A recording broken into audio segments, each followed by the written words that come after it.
Continuing our breaking news coverage of a shooting at a subway station in Brownsville that's left 4 people injured, including a police officer. News 12's Rob Flax has the very latest information. Rob.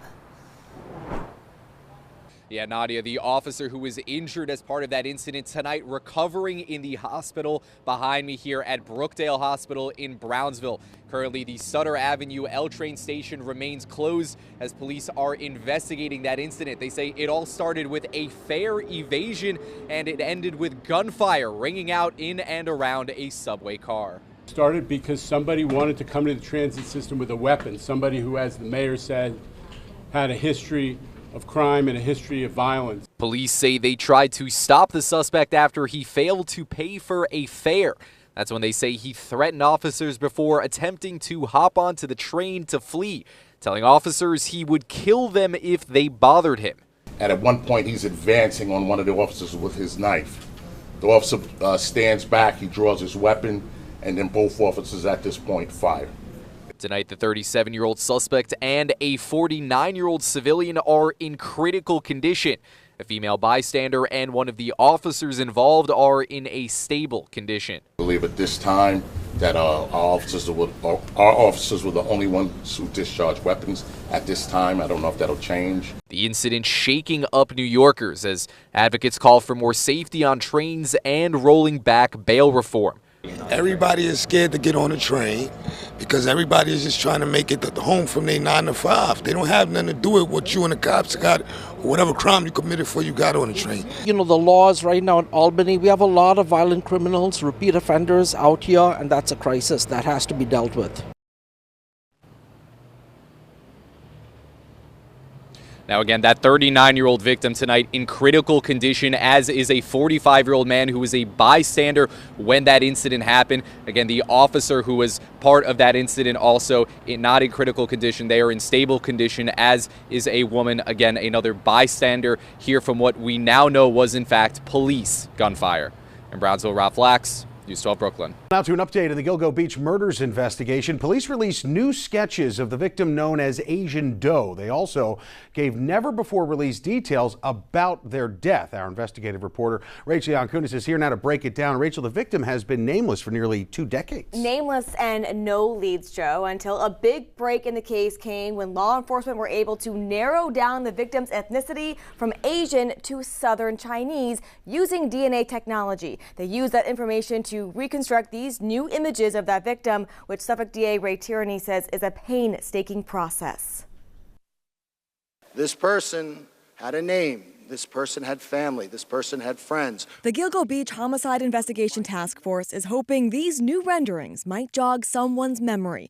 New forensic reconstruction images show Gilgo Beach victim Asian Doe, a biological male who possibly identified as a woman, according to Suffolk County DA Ray Tierney. We believe Asian Doe may have been working as a sex worker around the time of their disappearance prior to 2006. The victim's skeletal remains were found in 2011 wearing women's clothing. These are never before seen photos that show the clothing brands. Police say the victim was killed by blunt force trauma in 2006 or earlier. Suffolk County DA Ray Tierney says they now believe the victim is of Southern Chinese descent. This is a significant development because unfortunately, South Asia is underrepresented in our genealogy databases, meaning there are not a lot of Asian profiles in the database. The victim's remains were discovered about 300 feet away from one of Rex Heuermann's alleged victims, Megan Waterman. Court records also show Heuermann previously searched online for Asian men and women, though DA Tierney would not say whether Heuermann is a suspect in Asian Doe's murder. Was there other DNA evidence found with this victim that you don't believe belonged to this victim? There's always evidence at the scene, and we're analyzing that evidence, and if it bears fruit and results in charges, we'll talk about it at that time.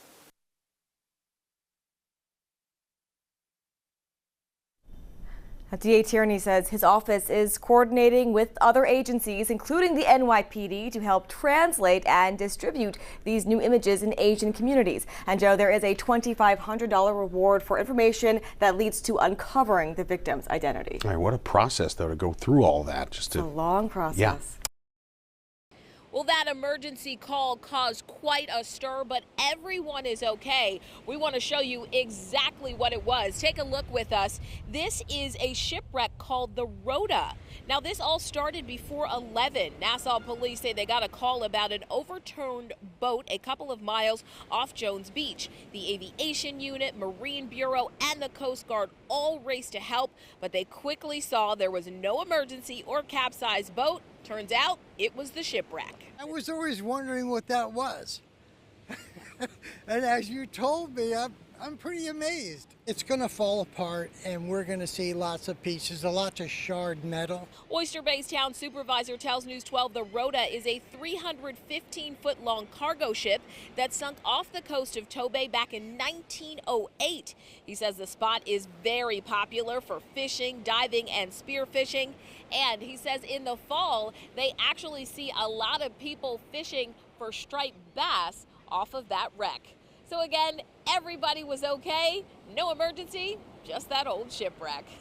In Tobay Beach, I'm Tamel Paulton, News 12, Long Island.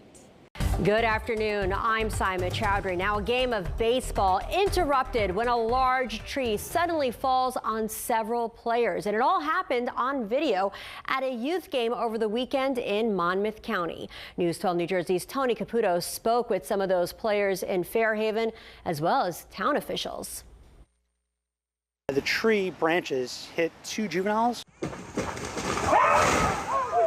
We both got hit in the head by a branch. Fortunately, they're okay. The kids giving us a quick comment on their way to school this morning. But they and everyone involved got quite a scare Saturday afternoon on the North Field at Community Center Fields in Fairhaven.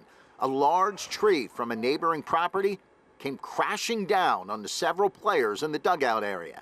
Because of the abundant sunshine, a parent brought a pop-up tent for shade for the home team. The Hammers from Middletown were visiting, and its coach just happened to have his phone recording when the tree came down. If you look at the video, I was the one in the white shorts, so I kind of had a clear view of the tree coming down, and I shocked. The tree landed on the fence and also the pop-up tent. So that took probably a brunt of the force. Force so strong it bent one of the viewing seats and wrecked part of this chain link fence, all just inches from the heads of 10 and 11-year-olds. Inches away from disaster. And they say baseball is a game of inches, and in this case it is as well. There were no previous reports or issues involving this particular tree or the property owner, officials calling it a freak accident. In Fairhaven, Tony Caputo, News 12, New Jersey. And the race for the White House coming to Long Island tonight. Former President Trump speaking to a packed Nassau Coliseum just a short while ago. And News 12's Cecilia Dowd was there as the Republican nominee made his case to Long Island voters. Cecilia.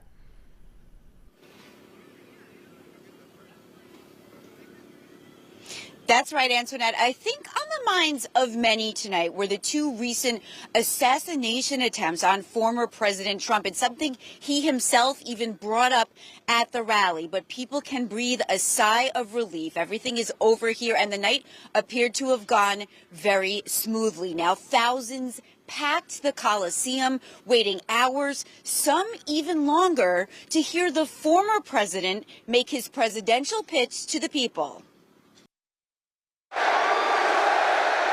Thousands packed the Nassau Coliseum, some waiting for hours to get in to see former president and Republican nominee Donald Trump. The crowd went wild as Trump took the stage.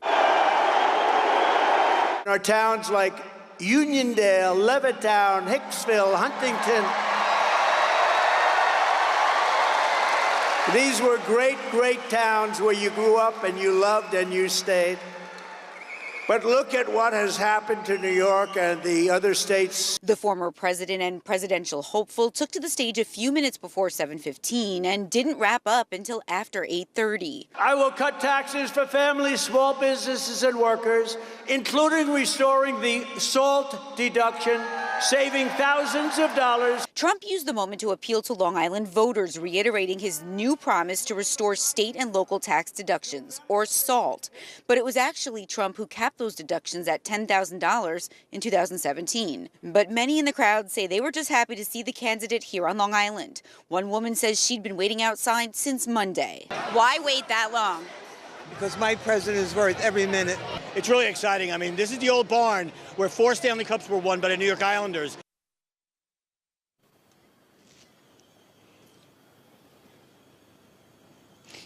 Now, GOP leaders and elected officials expressed confidence at the rally that former President Trump will succeed not just nationally in this election, but on the local level, too. Reporting from Uniondale, Cecilia Dowd, News 12, Long Island. Okay, Cecilia, thank you for that report. And just outside the Coliseum, hundreds more who couldn't get in watched Trump's speech on the big screen. And News 12's Kurt Semder spoke with some of those among the crowd, and he joins us now. Kurt. Good evening, Antoinette. And yes, for Donald Trump supporters, it was a night of excitement and enthusiasm, but also endurance. Many people were lined up at the gates very early this morning for an event that only ended a short time ago. And at times, the lines wrapped all the way around the building, moving very slowly. But even with all of that considered, many of the people I spoke with tonight did not head home disappointed. It was worth the wait. Absolutely. For the capacity crowd that got to listen to former President Trump inside the Nassau Coliseum. Just being amongst all these supporters and knowing that here on Long Island we have a good conservative contingency. It's been many years, but finally I feel like, we're going the right direction. The parking lots were full hours before the event started, and the lines wrapped around the building. So people knew not everyone was getting inside, which made it even sweeter when they did,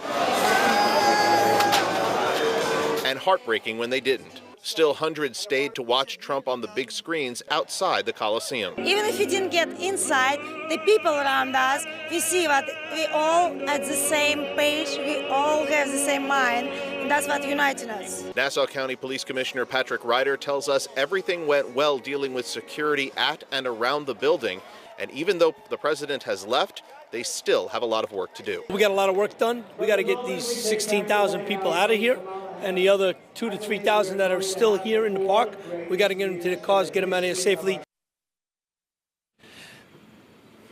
And the commissioner said that things with the crowd did go rather smoothly for the most part, just an incident of pushing and shoving that was quickly handled by Nassau police. We're in Uniondale tonight. Kurt Semder, News 12 Long Island.